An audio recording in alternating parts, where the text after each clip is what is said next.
Very much so. Very much so. How y'all feeling? It's cold. Unless you got a dope costume on and you're warm. Out there. So we're here at Comic-Con. We have a lot of your fans out here. When you walk around in the world, what do you get recognized for the most?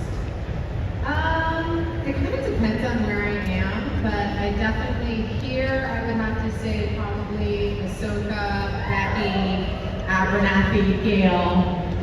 Sometimes people say some inappropriate things, you know, like you know, there's kids here, so you gotta be careful with some of those clerks quotes. But yeah, it's been really cool. Mimi for forever.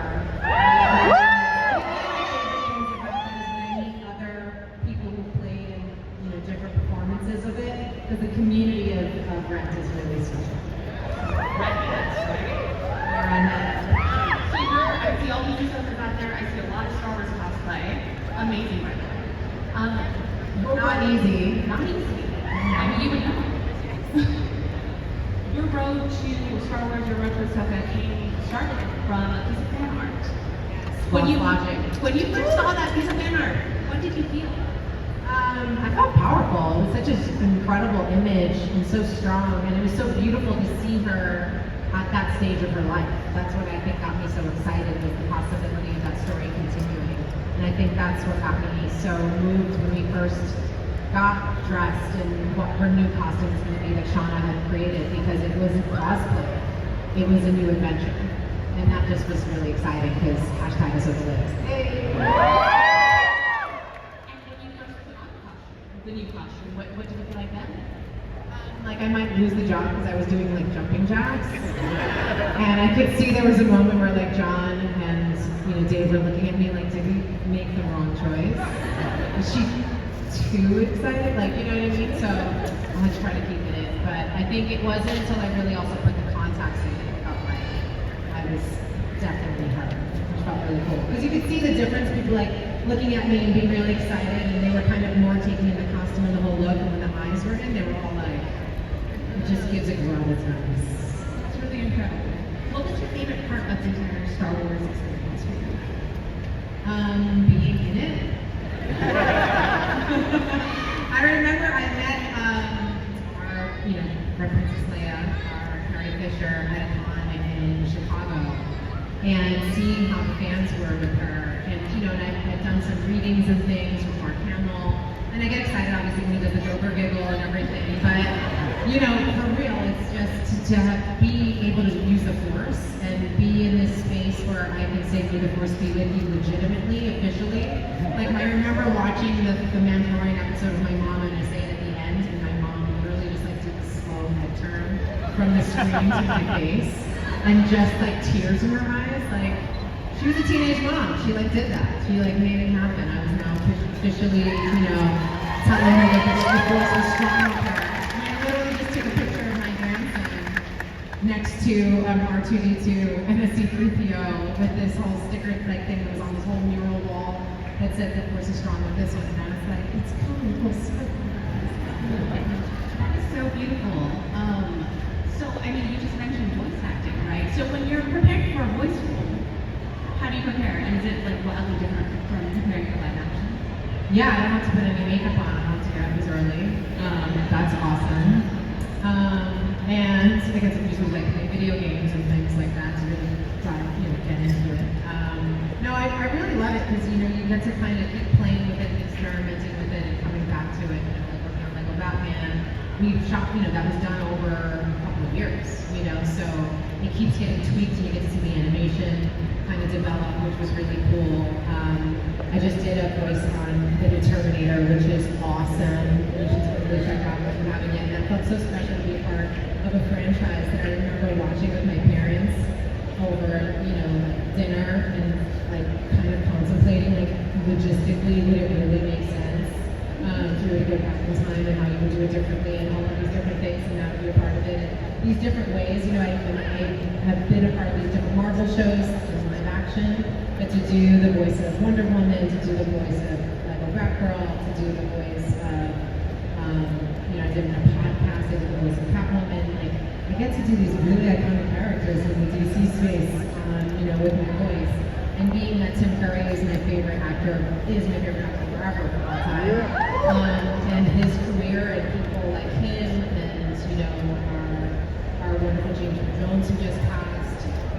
Voice acting was just always something I was always very compelled by. I'm looking at your Snoopy shirt right now, and it's like just like animation, cartoons, the funnies. My uncle was a comic book artist. Like I just have always loved storytelling in all the different ways, and I'm just so grateful that I get to do it on screen and behind the screen. That's really amazing. You mentioned great answer. You mentioned playing superheroes, and you mentioned being on the Netflix shows. Everybody loved you. Everybody loved you as Claire in Daredevil. Do you prefer to be the superhero or to be the woman on the street?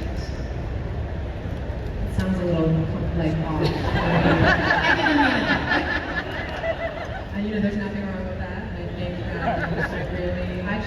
I think one of my favorite things about playing Claire was how many nurses and people in the health field contacted me. There's a guy, Josh Cruz, who I became friends with. He's a great collector. He's a nurse. He's a night nurse specifically. And, I met him actually through a contest that we had so he could come to the top 5 premiere, and we stayed close. And he constantly is always sending me different stuff from the characters that I've played and things. But I just remember how much it meant to him to have that sort of character so uplifted and in so many of the different shows, and showing how heroic and necessary her contribution was, not only to keeping these other heroes safe, but just in general, her life mission to take care of people.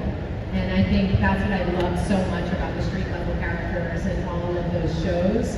As fantastical and fun as it can get with these characters who are the aliens and super superior in all these different gifted ways, it's really wonderful and remarkable to imagine someone just taking it upon themselves to help someone else who is also just as vulnerable as that other person, who's disciplined and push themselves to a measure of excellence because of just a righteous feeling for justice. And I think that we have lots of those heroes every day. They run into burning buildings, they go and protect people, they rescue and they do emergency surgeries on them. I think it's just really beautiful that we get to sometimes with these stories that are very fantastical, also highlight that we live among heroes and we all have the opportunity to show up for each other.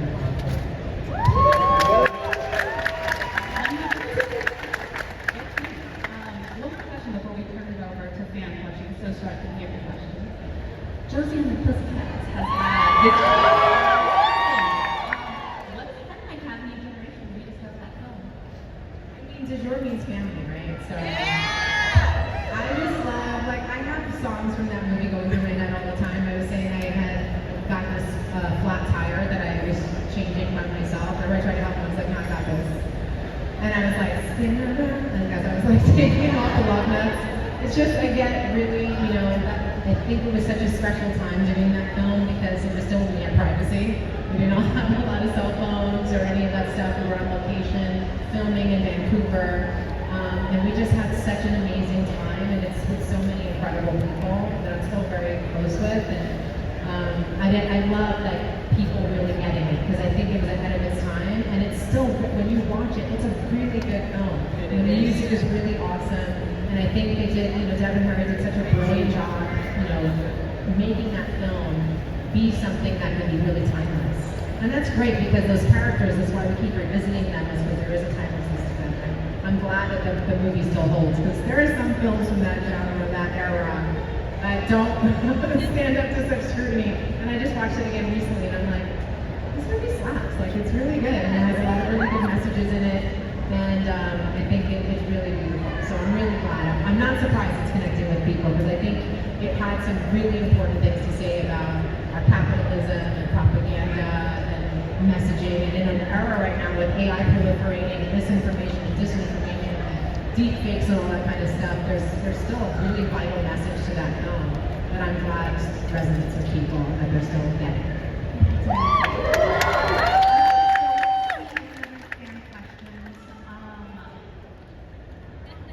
Yes.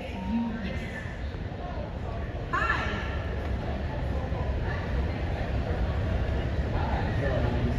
like full circle over from you. I'm from my hometown, San Jose, California. 10 years ago, we were in something like Santa Cruz, Africa World. What's it mean for you to be an innovator? Oh, wow, thank you. I don't know, it's such a funny thing. Like, you know, when I put labels on myself, it's usually like ADHD and chronically late and deep sleeper and muncher, you know what I mean? But I love that innovative. You know, my family is really tenacious. You know, I grew up in the family building. I watched my mom have to learn how to do plumbing and electrical. My dad did construction, you know, and they were all also artists and like, you know, just so multifaceted as people.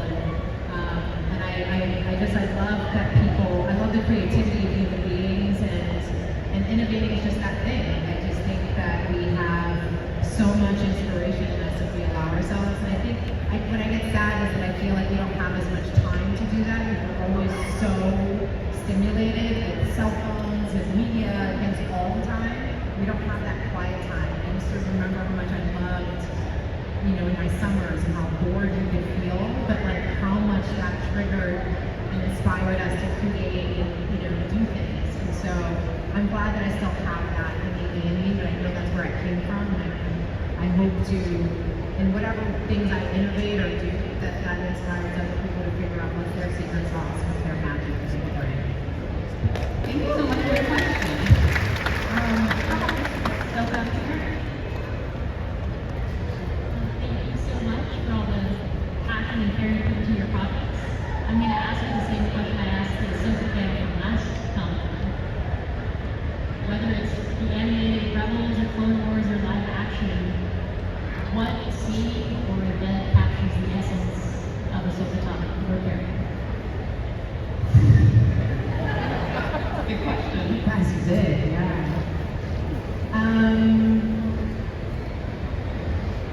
You know what I really love, actually, not in that, I think in the news stories that they sort of put out, and seeing just how hardcore Anakin was with Ahsoka and their training to the point of her actually literally being knocked unconscious and then like wait for her to stir so he could stick some more violence on her in combat. And I think of that dynamic of their relationship and all the different moments that it peaks up and the highs and the lows, and just sort of that idea of leadership and showing up and pushing yourself beyond your own personal limits.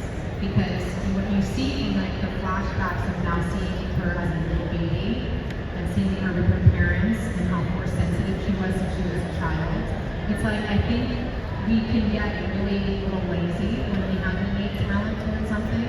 We don't push ourselves. And I think that's what I really admire about her, and I really admire about the tenacity of so many of the characters within the Star Wars universe, is it's never a one-time decision. It's in every single day, every single confrontation, every single challenge, you know, that provokes in them how they show up.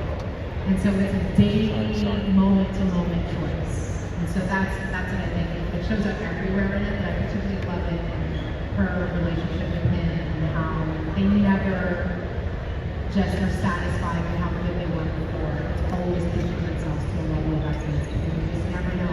As a proper samurai, whatever, right? And that next battle could be your last. And if you're fighting a fight for a good reason, you want to make sure you're doing it right. Thank you so much for your question. This young person right here. I know, I did, but she's so like, she's like the statue of liberty back there, so we're gonna figure it out. As a young theater kid, what is some advice that you could give us? A young theater kid? Oh my goodness.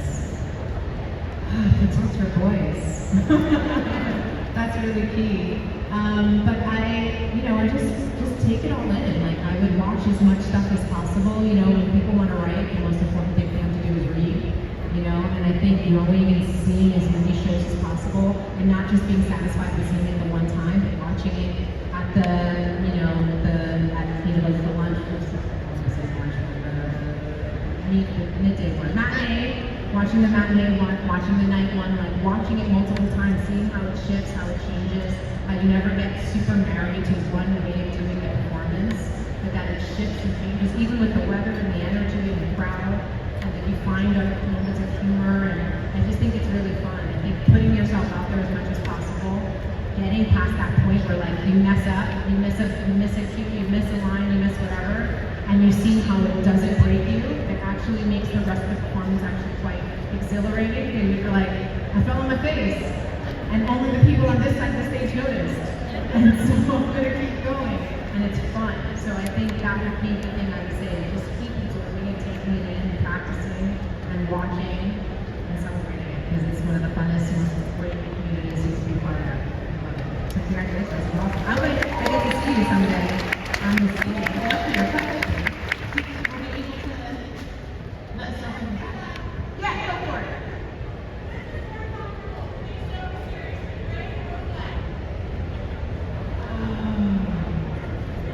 I have to say the gray. It was a test and it passed. I think we have time for one more question. Sorry, I'm long-winded.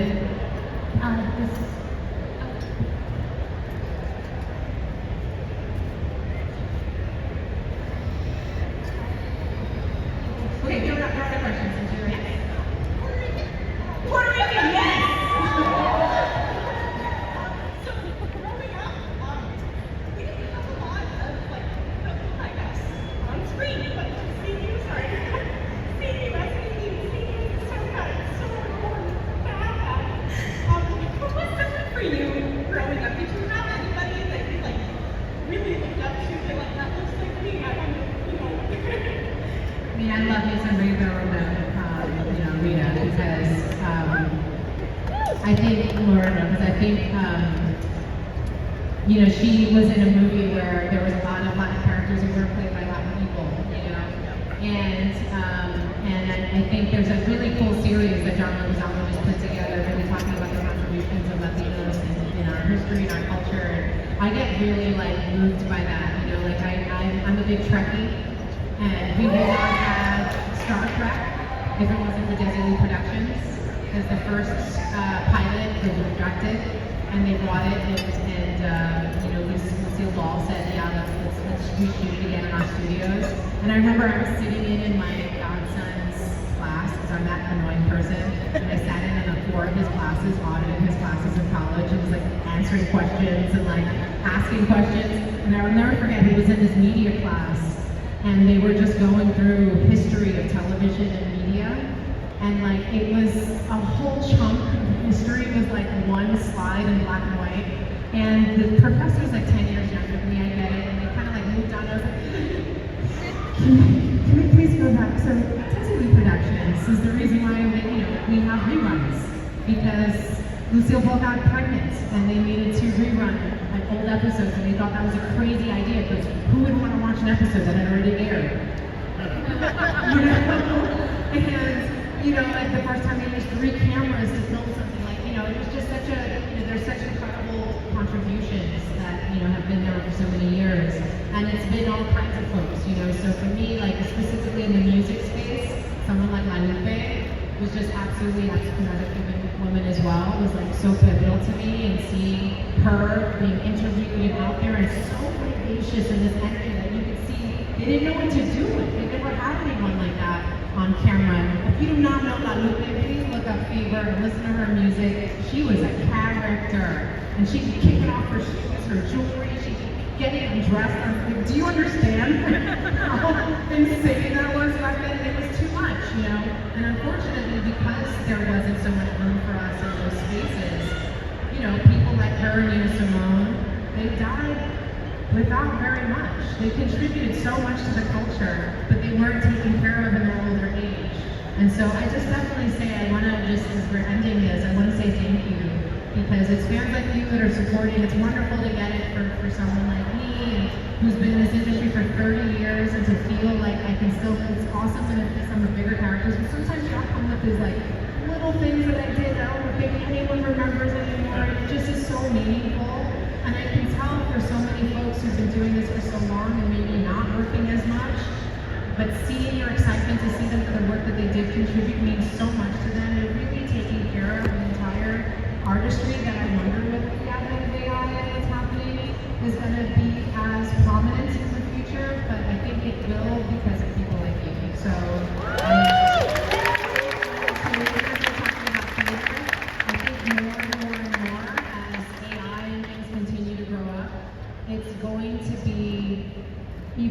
more special to see live human performance and talent. So keep honing that. Don't get discouraged no matter what you're seeing sort of being developed, because I think there's always going to be room for that. I saw something online that really moved me and said, seeing AI art made me believe in a soul. Because it's really different, like, to see something that doesn't necessarily have that human inspiration behind it. So, and it's not to say, I know a lot of artists who use it in the right ways, but I know that there's a push to kind of replace people, specifically like some voice actors and stuff, and that's some of my favorite things to do. And I just repeat, there's a place for it. James Earl Jones gave his voice to be able to be used forever, so that we could always have Darth Vader's voice be Darth Vader's voice. There's a place for it, but we can't let it replace people. And so thank you for not letting that happen.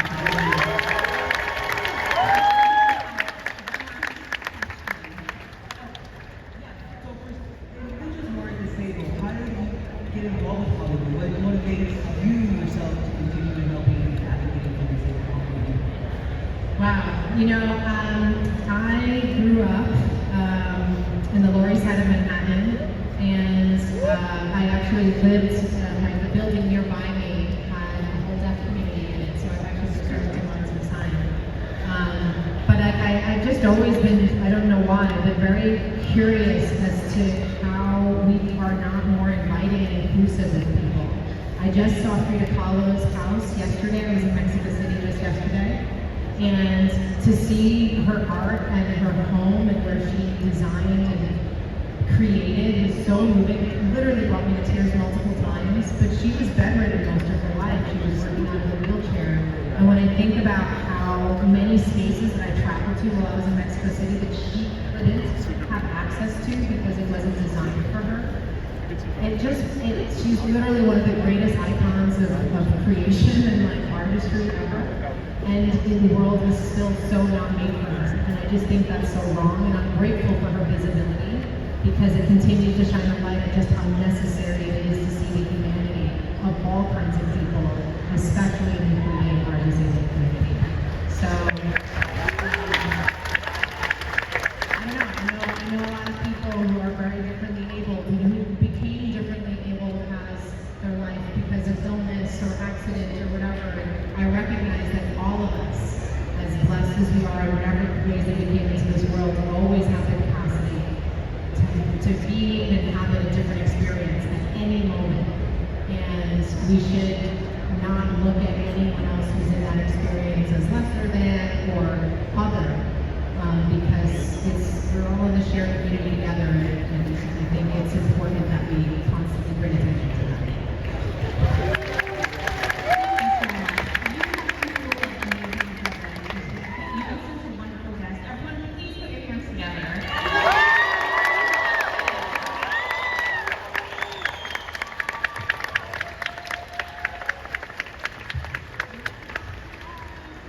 I'm like not leaving. I'm just like, this is so great.